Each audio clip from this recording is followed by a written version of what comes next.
नमस्कार, स्वागत है आपका न्यूज 19 में। मैं पुलकित सक्सेना आप लोग के साथ। आइए एक नजर डालते हैं राजधानी जयपुर की ओर। आपको बता दूं कि राजस्थान में डीजीपी भूपेंद्र सिंह यादव जो एक बहुत ही ईमानदार कर्तव्यनिष्ठ व्यक्ति हैं, उन्होंने अपने पद से इस्तीफा दे दिया।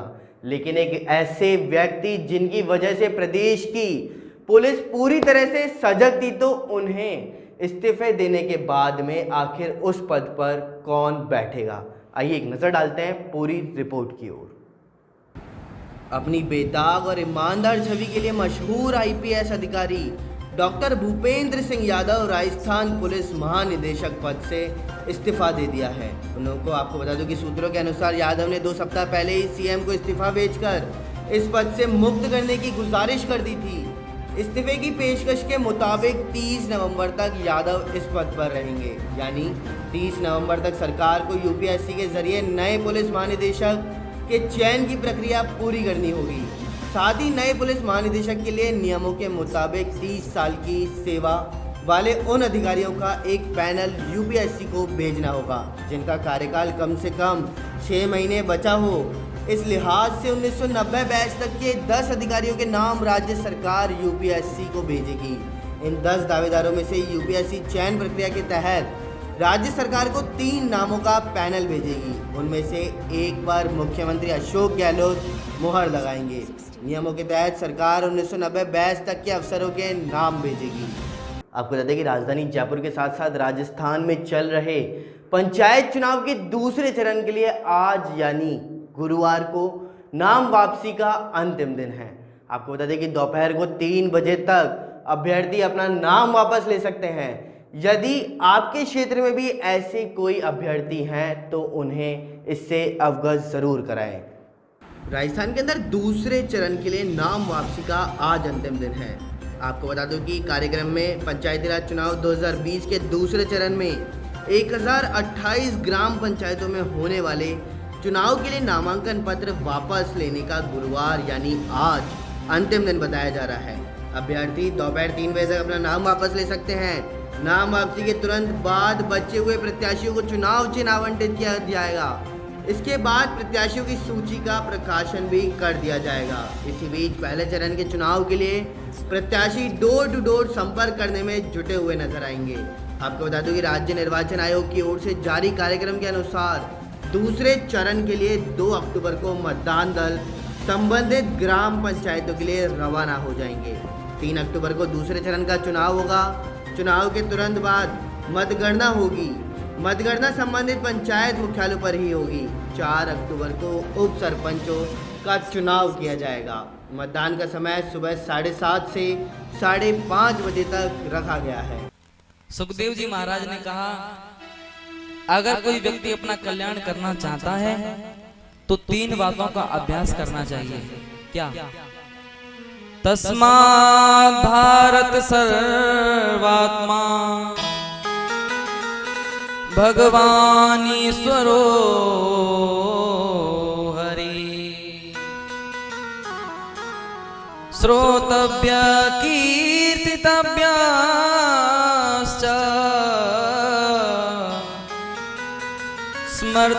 स्मर्तव्यश्चेता भयम्। 3 बातों का अभ्यास करना चाहिए। श्रोतव्य, कीर्तितव्य, स्मर्तव्य।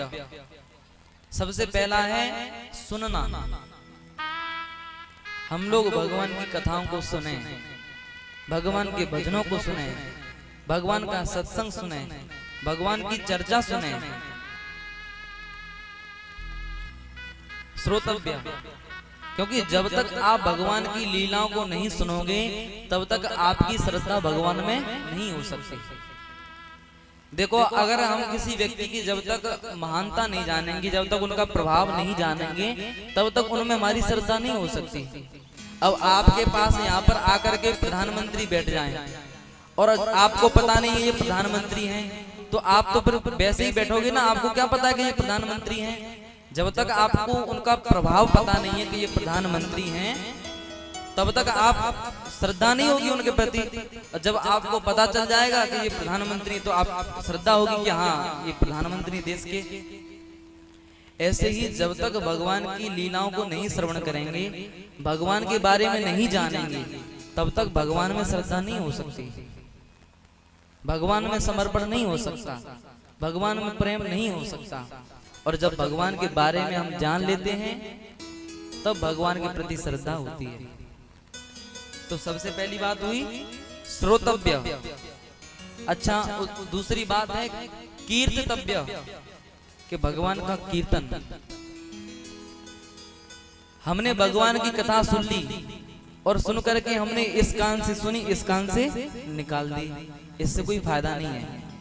भगवान की कथाओं को सुनो और सुनने के बाद में उनका गायन करो। सुनने के बाद में उन लीलाओं का गायन करना चाहिए, सुनानी चाहिए, कीर्तन करना चाहिए, भजन करना चाहिए। तीसरी बात है स्मर्तव्य। गायन के बाद में भगवान की लीलाओं का स्मरण करना चाहिए, भगवान की लीलाओं का चिंतन करना चाहिए कि देखो भगवान ने कैसी बाल लीलाएं की हैं, भगवान ने गोपियों के यहाँ पर जाकर के कैसे माखन चुराया है, कैसे माखन खाया है। काश भगवान हमारे यहाँ पर भी आकर के हमारे माखन को खाएं और हम पर कृपा करें। तो भगवान की लीलाओं का स्मरण करना चाहिए। 3 बात हो गई, सुनना, भगवान की लीलाओं को गाना और भगवान की लीलाओं का स्मरण करना। कलयुग में केवल भगवान का नाम ही प्रधान है। कलयुग केवल नाम आधारा, सुमिर सुमिर नर उतरहि पारा। कलयुग में केवल भगवान का नाम ही प्रधान है। भगवान के नाम के सहारे ही इस संसार से, भवरूपी संसार से हम पार जा सकते हैं, और कोई दूसरा साधन नहीं है। उसके बाद में सुखदेव जी महाराज ने परीक्षित जी को सद्य मुक्ति और क्रम मुक्ति का वर्णन बताया है कि भगवान को अगर पाना चाहते हो क्रम से, तो 4 बातों का अभ्यास करना पड़ेगा। जितासनो जित श्वासो जित संगो जितेन्द्रिया स्थूले भगवते रूपे मना संदारये दिया। जितासनो, पहले अपने आसन को जीतो। जब तक आसन हमारा सही नहीं होगा तब तक हम अपनी श्वासों पर कंट्रोल नहीं कर सकते। पहले आसन हमारा होना चाहिए कि 1 घंटे तक, 2 घंटे तक हम आसन पर, अपने आसन पर बैठे रहें, अपने आसन से हिले नहीं, अपना आसन सिद्ध होना चाहिए। अच्छा, आसन के बाद में जितासनो जित श्वासो, अपनी श्वासों पर कंट्रोल करो प्राणायाम के द्वारा, कपालभाति, अनुलोम विलोम ये वगैरह। जित संगो, हमारा संग भी ठीक होना चाहिए। अगर संग हमारा अच्छा नहीं है तो हम भगवान की उस लीला को, भगवान के उस रूप को देख नहीं सकते। क्यों? देखो भैया, आप पहलवान के साथ रहोगे तो पहलवानी अपने आप ही आ जाएगी, नेताओं के साथ रहोगे तो नेतागिरी अपने आप आ जाएगी, और जैसा संग करोगे वैसा प्रभाव आपके ऊपर पड़ जाएगा।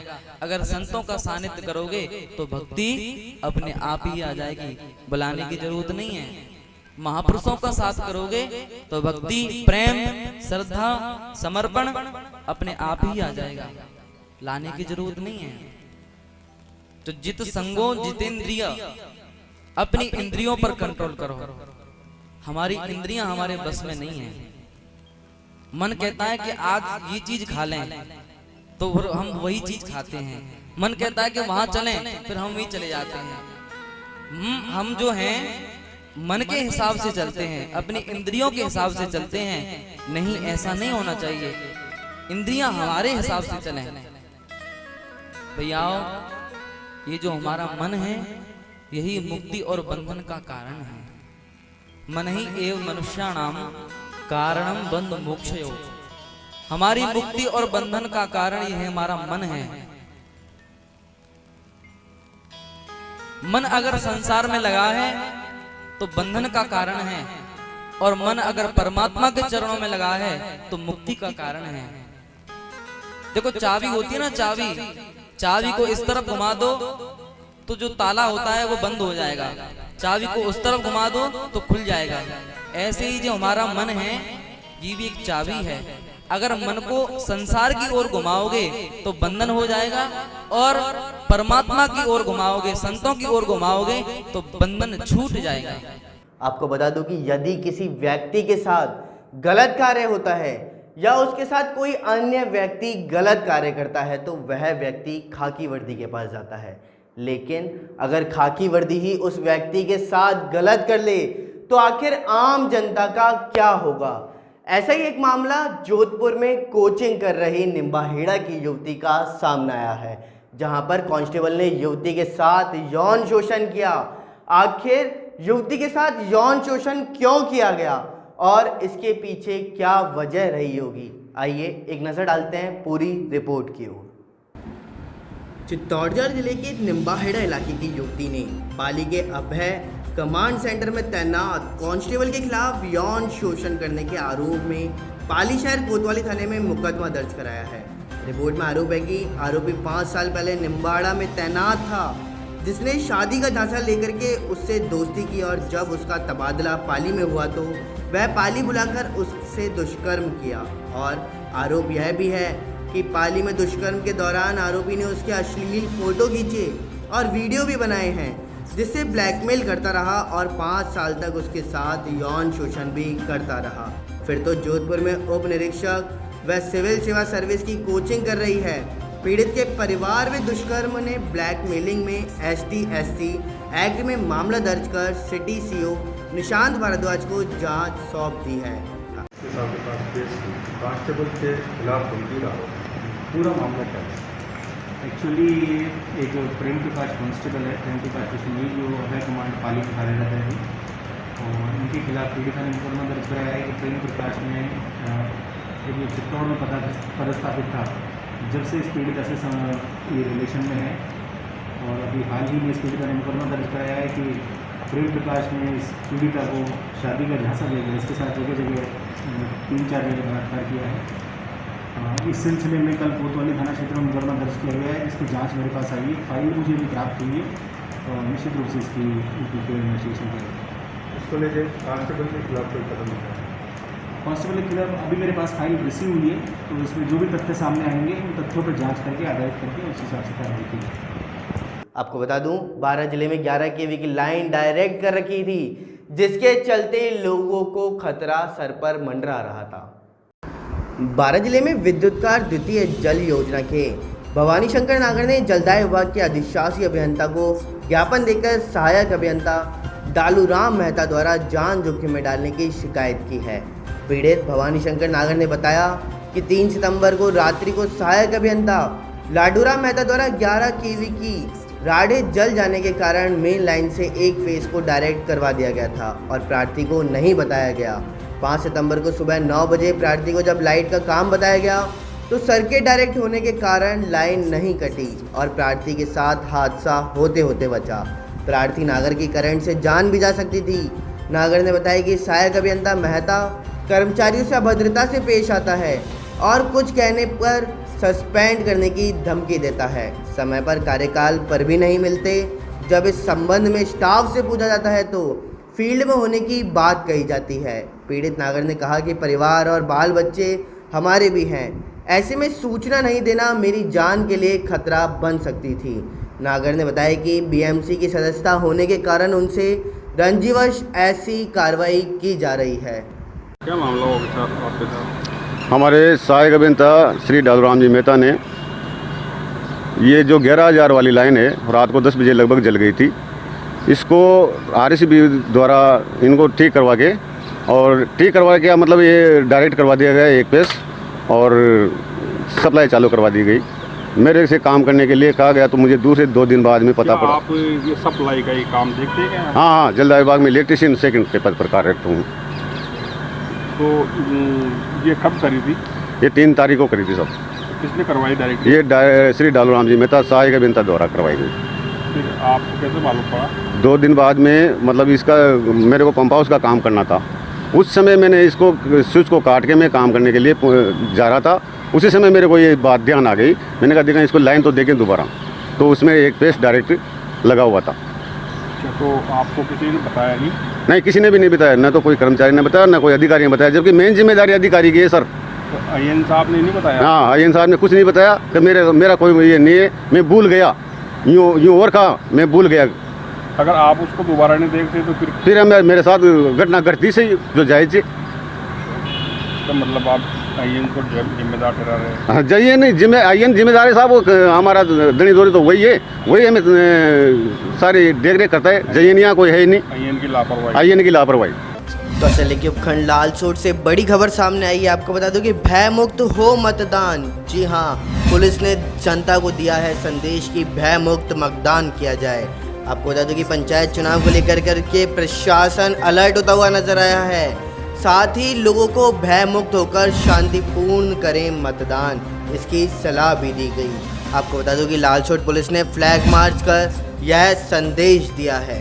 साथ ही थाना अधिकारी की अगुवाई में डीडवाना दौलतपुरा तालाब गांव में किया है पुलिस ने फ्लैग मार्च। आपको बता दूं कि पुलिस फ्लैग मार्च का जनता ने देखा है नज़ारा। जी हां, जनता ने पुलिस के फ्लैग मार्च का नज़ारा देखा।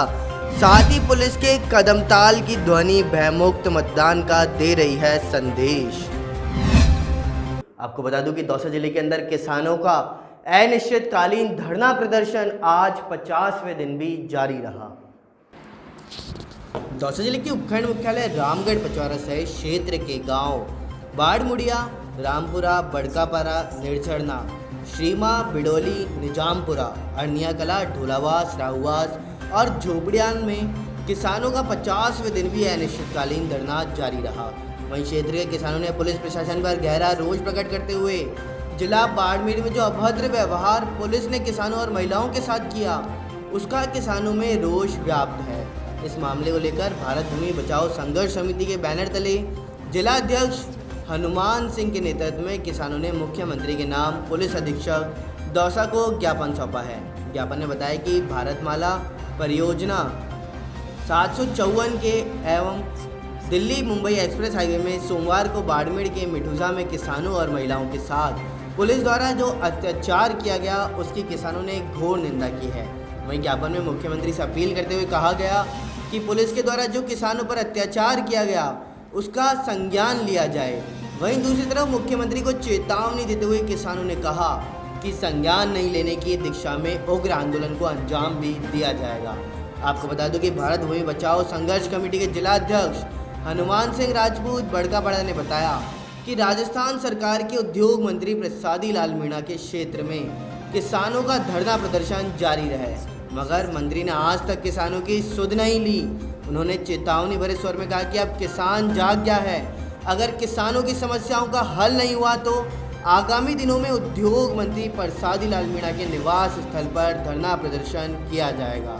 वहीं जिलाध्यक्ष ने दौसा सांसद जसकौर मीणा को भी आड़े हाथों लेते हुए कहा कि समय आने पर किसान इनको जवाब भी देगा। इस दौरान भारत भूमि बचाओ संघर्ष कमेटी के जिलाध्यक्ष हनुमान सिंह बड़कापाड़ा, पप्पू मीणा, रामस्वरूप खटाना, रामराज मीणा, मीठा लाल मीणा, कैलाश मीणा बिडौली, जगदीश मीणा बिडौली, राकेश मीणा, लक्ष्मी नारायण शर्मा, रामस्वरूप शर्मा, रामगोपाल मीणा झोपड़िया, पुखराज गुर्जर, नाथूलाल मीणा, जय नारायण मीणा, पन्नालाल मीणा, मेवाराम मीणा, गणपत सिंह सहित कई किसान वहाँ पे ज्ञापन में सौंपने में मौजूद रहे। भारत भूमि संघर्ष समिति जिला दौसा ये हमारे किसानों के साथ में जालोर मिठूजा ग्राम में बहन बेटियों से या बुरी तरह से किसानों के साथ में पुलिस प्रशासन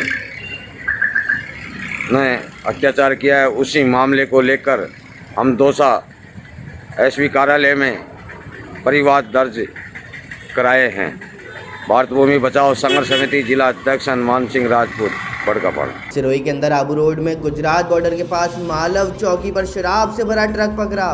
ट्रक से करीब 380 कार्टन अंग्रेजी शराब के बरामद किए। साथ ही हरियाणा से गुजरात ले जा रही थी शराब की खेप। राजधानी जयपुर में जमवा रामगढ़ के पालड़ी खुर्द में गांव में ढाबे पर 2 गुटों में झगड़ा हुआ। दूसरे गुट के दबंगों ने फार्म हाउस पर की मजदूरों के साथ मारपीट। पुलिस ने मकराना निवासी विक्रम सिंह को किया गिरफ्तार। चूरू के अंदर गोल्ड मेडलिस्ट पैरालंपिक खिलाड़ी आज करेंगे पीएम के साथ चर्चा। चूरू जिले के लाल देवेंद्र झाझड़िया करेंगे चर्चा। फिट इंडिया मूवमेंट की प्रथम सालगिरह पर वीसी के जरिए करेंगे चर्चा। 12 जिले के अंदर डायरेक्ट कर रखी थी 11 केवी लाइन चालू। एईएन ने नहीं दी कर्मचारी को सूचना, साथ ही सतर्कता नहीं बरता तो हो सकती थी जान की लापरवाही। झुंझुनू के अंदर रामलालपुर गांव के युवक ने किया है सुसाइड। युवक ने किया विषाद का सेवन। परिजन लाए अस्पताल। युवक ने उपचार के दौरान दम तोड़ दिया। 60 लाख का लेन देन बना आत्महत्या का कारण।